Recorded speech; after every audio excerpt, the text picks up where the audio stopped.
এটি আরশোলা ঘন্টায় 3 মাইল পর্যন্ত দৌড়াতে পারে। এর অর্থ এরা খুব দ্রুত বাড়িতে জীবাণু এবং ব্যাকটেরিয়া ছড়িয়ে দিতে পারে।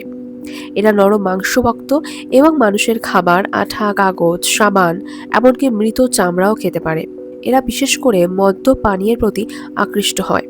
এদের বিষ্ঠা, লালা এবং ঝরে পড়া ত্বক গুরুতর অ্যালার্জি এবং হাঁপানির কারণ হতে পারে। ডিএনএ গবেষণায় দেখা গেছে যে উইপোকা প্রযুক্তিগতভাবেই তেলাপোকা পরিবারের অংশ। এরা খাবার ছাড়াই 1 মাস পর্যন্ত বেঁচে থাকতে সক্ষম, কিন্তু জল ছাড়া মাত্র 1 সপ্তাহ বাঁচে।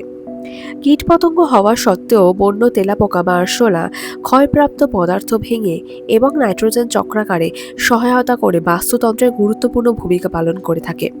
এরা খুব সরু জায়গা দিয়েও গলে যেতে পারে, কারণ এদের কঙ্কাল খুবই নমনীয়। সব আরশোলা উড়তে না পারলেও কিছু প্রজাতির আরশোলা অল্প সময়ের জন্য উড়তে পারে, তবে এরা মূলত দৌড়াতেই বেশি পছন্দ করে।